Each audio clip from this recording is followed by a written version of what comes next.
ಉಪರಾಷ್ಟ್ರಪತಿ ಜಗದೀಪ್ ಧನಕರ್ ವಿರುದ್ಧವಾಗಿ ಕಪಿಲ್ ಸಿಬಲ್ ಆಕ್ರೋಶವನ್ನು ಹೊರಹಾಕಿದ್ದಾರೆ. ಸುಪ್ರೀಂ ಕೋರ್ಟ್ ತೀರ್ಪನ್ನೇ ಟೀಕೆ ಮಾಡಿದ್ದು ಜಗದೀಪ್ ಧನಕರ್. ರಾಷ್ಟ್ರಪತಿಗಳಿಗೆ ಗಡುವನ್ನು ಹಾಕಕ್ಕೆ ಸುಪ್ರೀಂ ಕೋರ್ಟ್ ಯಾರು, ಇಷ್ಟೊಂದಾಯ್ತಾ ಸುಪ್ರೀಂ ಕೋರ್ಟ್ನದ್ದು ಅಂತ ಹೇಳಿ ಜಗದೀಪ್ ಧನಕರ್ ಟೀಕೆ ಮಾಡಿದರು. ತಮಿಳುನಾಡಿನ ರಾಜ್ಯಪಾಲರಾಗಲಿ ದೇಶದ ರಾಷ್ಟ್ರಪತಿಗಳಾಗಲಿ 3 ತಿಂಗಳಿಗೂ ಅಧಿಕ ಕಾಲ ಒಂದು ಮಸೂದೆಯನ್ನು ಇಟ್ಕೊಂಡಿದ್ರೆ ಆ ಮಸೂದೆ ಪಾಸ್ ಆಯಿತು ಅಂತ ಲೆಕ್ಕ, ಆ ಥರ ಇಟ್ಕೊಳ್ಳೋಕೆ ಬರಲ್ಲ, ಆದಷ್ಟು ಬೇಗ ಅದನ್ನು ವಿಲೇವಾರಿ ಮಾಡಿಬಿಡಿ ಅಂತೇಳಿ ಸುಪ್ರೀಂ ಕೋರ್ಟ್ ಹೇಳಿತ್ತು. ರಾಷ್ಟ್ರಪತಿಗಳಿಗೆ ರಾಜ್ಯಪಾಲರಿಗೆ ಈ ಥರ ಗಡುವನ್ನು ಕೊಡೋಕ್ಕೆ ಸುಪ್ರೀಂ ಕೋರ್ಟ್ ಯಾರು, ಇವ್ರು ಯಾಕೆ ಹಸ್ತಕ್ಷೇಪ ಮಾಡ್ತಾ ಇದ್ದಾರೆ ಅಂತೇಳಿ ಜಗದೀಪ್ ಧನಕರ್ ಮಾತಾಡಿದರು. ಉಪರಾಷ್ಟ್ರಪತಿಗಳವರು ಜಗದೀಪ್ ಧನಕರ್ ಅವರು ರಾಜ್ಯಸಭೆಗೆ ಸ್ಪೀಕರ್ ಆಗಬಹುದೇ ಹೊರತು ಯಾವುದೋ ಒಂದು ಪಾರ್ಟಿಯ ವಕ್ತಾರ ಆಗಬಾರ್ದು. ರಾಜ್ಯಸಭಾಧ್ಯಕ್ಷರಾಗಿ ರಾಜಕೀಯ ಮಾತನಾಡ್ತಾರೆ ಅವರು, ಹೇಗಿದು ಸಾಧ್ಯ? ಸುಪ್ರೀಂ ಕೋರ್ಟ್ನ ಮಾತುಗಳನ್ನೇ ಅಸಂವಿಧಾನಿಕ ಅಂತ ಹೇಳ್ತಾರಲ್ಲ, ಹೇಗೆ? ಇಂತಹ ವ್ಯಕ್ತಿಯನ್ನು ನಾನು ನನ್ನ ಜೀವನದಲ್ಲಿ ಇದೇ ಮೊದಲ ಬಾರಿ ನೋಡ್ತಾ ಇದ್ದೀನಿ. ನಿಮ್ಮ ಹೇಳಿಕೆ ನ್ಯಾಯಾಂಗಕ್ಕೆ ಪಾಠ ಮಾಡಿದಂತೆ ಇದೆ. ರಾಜ್ಯಸಭಾಧ್ಯಕ್ಷರು ಆಡಳಿತ ಪ್ರತಿಪಕ್ಷದ ನಡುವೆ ಇರಬೇಕೆ ಹೊರತು ಈ ರಾಜಕೀಯ ವಕ್ತಾರನಂತೆ ಮಾತಾಡಬಾರ್ದು. ಸಮಾನ ಅಂತರವನ್ನು ನೀವು ಕಾಪಾಡಿಕೊಳ್ಬೇಕು ಅಂಥೇಳಿ ಕಪಿಲ್ ಸಿಬಲ್ ಹೇಳಿದ್ದಾರೆ. ಪ್ರಜಾಪ್ರಭುತ್ವ ಶಕ್ತಿಗಳ ವಿರುದ್ಧ ಪರಮಾಣು ಕ್ಷಿಪಣಿ ಬಳಕೆ ಮಾಡ್ತಾ ಇದ್ದಾರೆ. ನ್ಯಾಯಾಧೀಶರು ಸೂಪರ್ ಪಾರ್ಲಿಮೆಂಟ್ ಅಲ್ಲ ಅಂತ ಧನಕರ್ ಹೇಳಿದರು.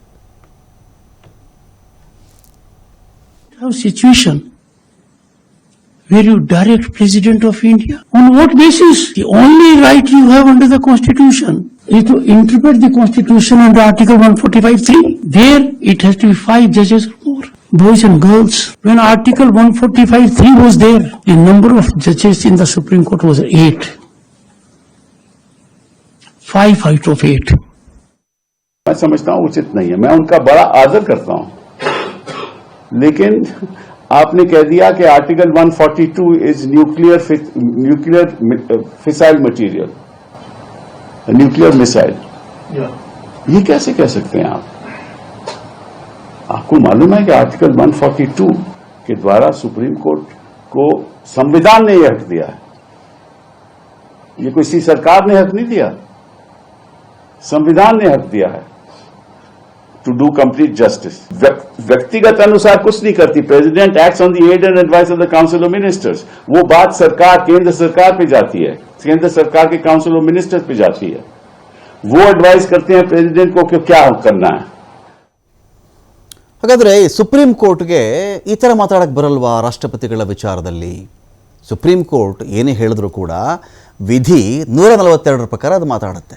ಏನಿದು ಆರ್ಟಿಕಲ್ 142 ಅಂತ ಹೇಳಿದ್ರೆ ನೋಡಿ, ಸಂವಿಧಾನವು ಸುಪ್ರೀಂ ಕೋರ್ಟ್ಗೆ ಕೊಟ್ಟಿರ್ತಕ್ಕಂತಹ ಪರಮಾಧಿಕಾರ. ಇದು ಸಂವಿಧಾನನೇ ಸುಪ್ರೀಂ ಕೋರ್ಟ್ಗೆ ಕೊಟ್ಟಿರ್ತಕ್ಕಂಥ ಪರಮೋಚ್ಚ ಅಧಿಕಾರ. ಇದು ಏನು ಅಧಿಕಾರನಪ್ಪ? ಅದು ಯಾವುದೇ ಆದೇಶ ಕೊಡಲಿಕ್ಕೆ ವಿವೇಚನಾಧಿಕಾರವನ್ನು ನೀಡುತ್ತೆ. ಅದು ಆರ್ಟಿಕಲ್ 142 ವಿವೇಚನಾಧಿಕಾರ ಸುಪ್ರೀಂ ಕೋರ್ಟ್ಗೆ ಇದೆ ಅಂತ ಅದು ಹೇಳುತ್ತದು.